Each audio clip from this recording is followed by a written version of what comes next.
fine. Yes. We'll just drink it from the bottle. Joff doesn't need a glass. Just give me a straw. So since the last time I saw you guys, you was touring with Winter Sun. Yeah, it was a while ago. That was a while ago. A few tours since then, actually. We've had a few tours Yeah, since well, then. exciting. And who are those tours been with? So after Winter Sun, we went straight back into the studio. I worked for about 6 weeks on our record, and then almost straight away. Faithful Dark. That's right. And then almost straight away, we were out for a month with Havoc and Angela Zapatruda in Europe, which was just a great tour, man. It was so much fun. Yeah, it was a wicked laugh. And where did you play? Oh, where didn't we play? Yeah, went everywhere. Starting in Was that your Belgium. first time in Europe? No. No, we toured extensively in Europe with Overkill in 2010. So yeah, we went to Germany again, which was rad. We went to a place like, we'd never been to Slovenia, we went there. I don't know where else we went. I just sat in the van. And how were those guys? Yeah, killer, man. Yeah. Yeah, really nice guys. It was like right from the off, really. Like everybody met on the first day of the tour, and everyone just got on. And obviously, sort of built friendships and this, that, and the other. Had a few beers, muck about and stuff. It was a really Well, we're good all laugh. kind of the same age, so it was like a giant heavy metal lads holiday. Yeah, it was cool. But just, yeah, great shows, man. You love the tour life? Yeah, it's Yeah, I love touring. live for it, man. Like, genuinely live for it. It's like we had a really good party, didn't we? Was it Munich. I went to bed. No, it was I hilarious. left to it. Because like above the And you figures. don't drink, do you? I don't drink, I have to sing, so Wow. like, for me it's not, you know. Yeah, early for bed. I remember in Munich lying there because it was kind of a hall like this, a bit smaller, and everyone was like sleeping on the floor. And there was a kitchen area, and all I can remember is trying to go to sleep and just literally hearing every sort of now and again. I'm like, It's like Now- any excuse to drink about something. It's like, oh look, a cup. Cups, there's the cups. and in the end I was like, I put my headphones on, I went to sleep. And then you've toured with, after that, Soulfly. Soulfly. Yeah. How was that one? Where was that? That was only in the UK. We had the opportunity to do the full European leg with Soulfly, but it didn't really work out because of the scheduling, and it was a little bit too last minute, unfortunately, for us. We would have liked to do it, but we had shows to confirm that we didn't want to pull out, we didn't want to let down our fans. And as great as I'm sure that tour's going, and it would have been for us, I'm glad we honoured our commitments. Like this, Hammerfest, and we had headlining shows that were really quite successful for us, so I'm glad we did. And how were those guys? Soulfly. Yeah, really nice. Oh, yeah, really cool. Yeah, Max was really, really sound. Really, really nice Yeah, guy. total gentleman. I mean, when we met him on the first day, and he's like, "Savage Messiah," I'm like, "Yeah." "Oh, your album's killer. Plague of Conscience," and I was like, "Whoa, I didn't expect that, man." Yeah, he just sort of stood there like. He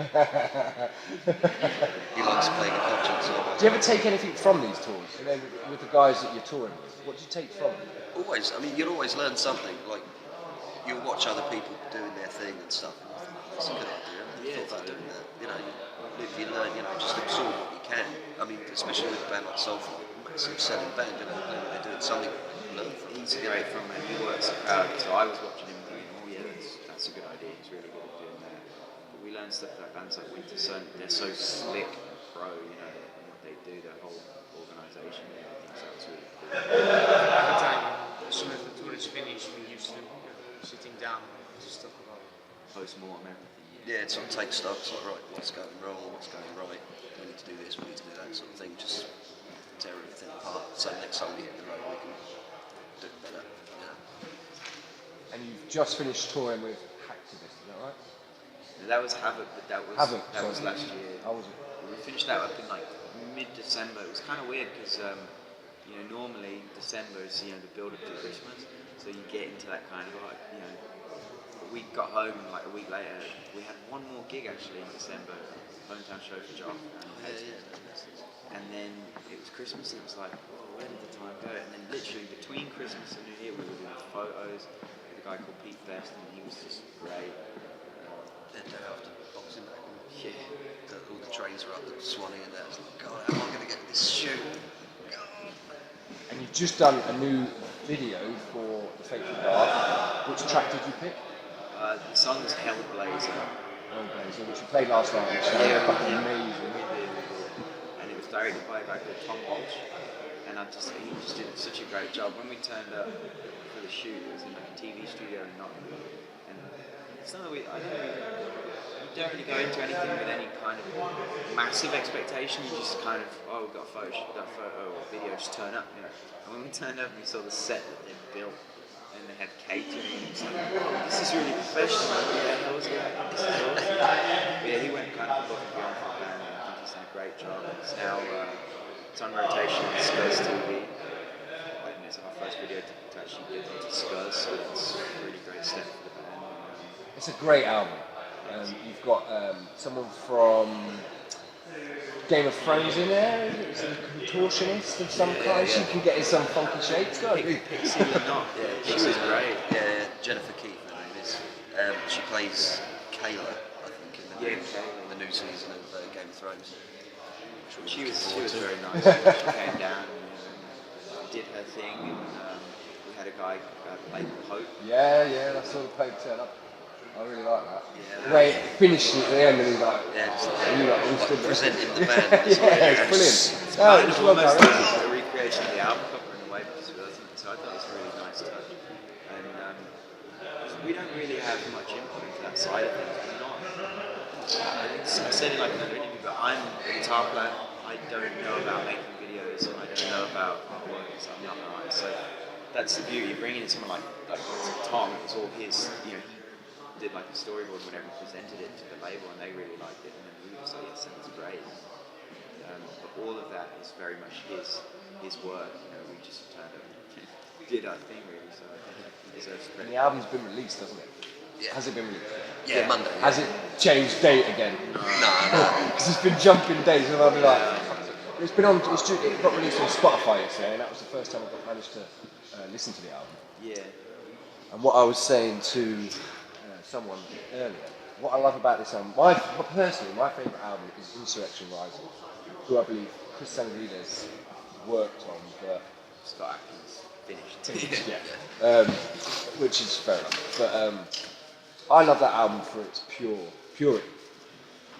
I love this album for its diversity. It's not a pure thrash metal album. No. You've gone a lot slower on some of your tracks, which I really like to hear your voice when it's slower. Everyone loves the screamy bits, but I really like Dave's voice when it's slower, and you can actually hear what he's singing. You can hear everything he sings anyway, but when he's gone in sort of a melody mode, it's really nice to be able to bring it lower. You know, for a thrash metal band to do that. You know, was that a conscious decision on the album? Did you want to try and mix it up a bit? In some ways, yeah. I mean, because we're not solely a thrash band, you know. There's elements of thrash in our sound, obviously, and that we're in bands that play that kind of stuff, isn't it? So obviously that kind of influence is going to rub off on what we're writing. But we're just a metal band, man. Just metal, you know. Like being just a metal band, you can draw influence from everywhere. You know, you can do ballads, epics, thrashy stuff, a bit of Maiden Gallopy sort of stuff. You're not sort of pigeonholed into anything, you know. So you can sort of appeal to more people, really. If we were just a thrash band, it'll only be thrash fans that do what they And it shows in the album. It really does show in the album. I mean, we do love that kind of stuff though, and you know, all respect to those bands, but it's like if you wear skinny jeans and white high tops, and you're looking for bands that do that kind of like crossover thrash and that sort of stuff. You know, it's not going to find that with a band like Savage Messiah, because we're at the core of our sound. It's just heavy metal, you know, and there are thrashy elements. We do some songs that are really full on thrash, but it's not really what we do. And much in the same way that Metallica, you know, they're not just a thrash band. They've got some thrash songs, you know, but they also have songs like The Unforgiven. I mean, you take a song like Fight Fire with Fire, full on thrash song, you know, but then a couple of same songs, album, same Escape. Fade to Black, you know. I mean, Metallica, the biggest thrash band ever lived, you couldn't say that they were just a thrash band. They were metal as hell.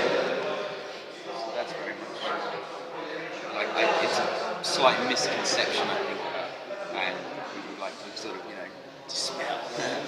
No, but I can I think people do get it, and I've got it. Sorry to categorise you as Crash, but I have picked up on the fact that the album is so loud, and it is a pleasure. It's like every song is different, but it's got an undercurrent of Savage inside.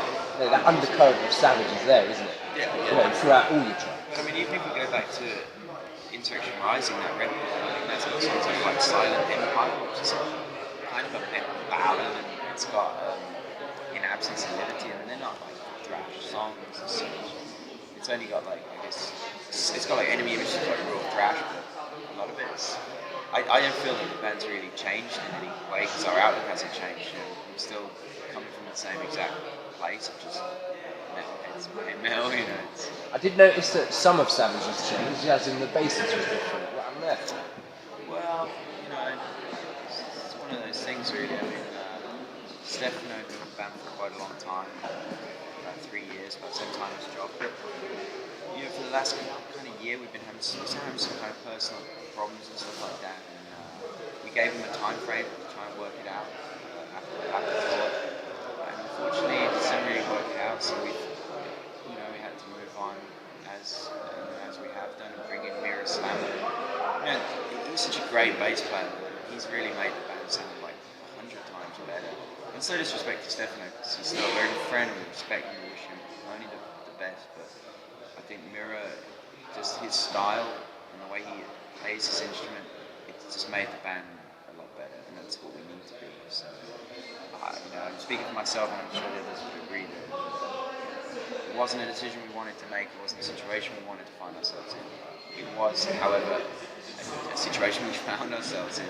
We had to kind of band together and make a decision. And It's nice to hear you're still friends. Yeah, and Steph's a great guy. I mean, no love lost there at all, man. He's a wicked bloke, and he'll always be a brother to me, man. Brothers and uncles, man. He's a killer dude. But it just come to a point where we had to make a decision. We didn't want to. It was the last thing we wanted to do. It's the last thing we saw coming, really. But we gave him a lot of time to sort out problems he was having. He just didn't really meet the challenge. So, what's the name of your new bassist again? Mira Slammer. And where's he from? He's from the Czech Republic. How did you find that dude? well, he's been a friend of the band. Years. Yeah. We've known him for a long time, because a guy that comes on the road with us, this little Iranian Scouser, they had a band together.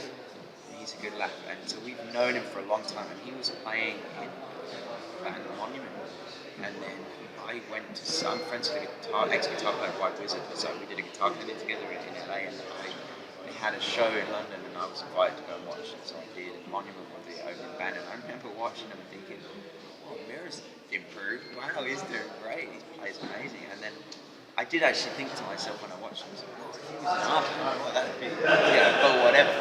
And then I was back in Los Angeles to visit now, and I had a text saying, hey, Mira's left the Monument. And I thought, how's the time, Where is he? He's rehearsing the acoustic set. Oh, yes. What time is that? This is important stuff. Yeah. What time's the acoustic set?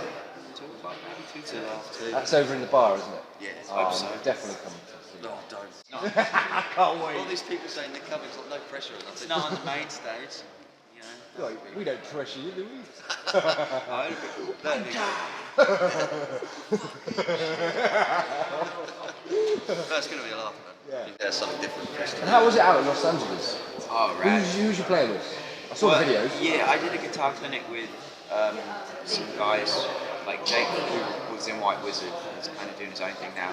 There's a chap from a band called Starkill, a guy from a band called Death Division, and me. And it was set up by Century Media, they're like our label out there now through Earache. They have a deal with Century Media in America.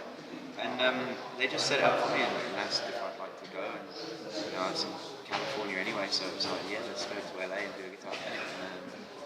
Did you feel intimidated at all? I mean, you held your own well. Held your own. Personally, I don't really consider myself that kind of guitarist. I'm not really like a guitar hero, but I do my thing. And they were really cool guys. There was no, and it was just cool. It was, in the middle of summer, sunny day, Sunset Boulevard. There I was, like, oh, cool, let's do it. And it was alright. Is there ever any rivalry between you two? Yeah. Do you ever try out riff each other? Nah, it's all good. I mean, as far as rhythm players goes, we're quite matched, you know. Like, if you was to sort of solo out some of the tracks and like the tracking for the album, you wouldn't be able to tell which one was playing what. But lead-wise, we've got different styles anyway. And what are those differences? Well, I'm the singer. And I'm the guitarist. Yeah. No, I think the thing is like, I mean, for me, I kind of rely on Joff for that. So, you know, I do my solos and I enjoy doing it and stuff, but I don't like, no, it's weird, I don't have this kind of view of myself as being this like shred guitar, I don't know, I just do what I do, but Your stage presence certainly got better since I. Your stage presence has certainly got a lot better since Thanks, I man. first started watching it. You're a lot more receptive to the crowd, which I know Jock is trying to work with you because you are the lead singer of the band. You know, everyone is all mostly looking at you because you're the singer, and it's nice to see you. You look like you really enjoy it up there, though, which is nice. yeah, I do. Whereas you probably did before, but no one knew. Well, I guess it's just the experience, you know. You've done quite a few gigs since we made the album, and I think that's made a big difference to the delivery. And we're very objective on how we, you know, assess our own performance. Well, last night's performance was absolutely amazing, guys. Well, thanks, man. And I can't wait to see you on the road again. Yeah. Take care, guys. Nice. Yeah, man. Cheers, bud. Nice one.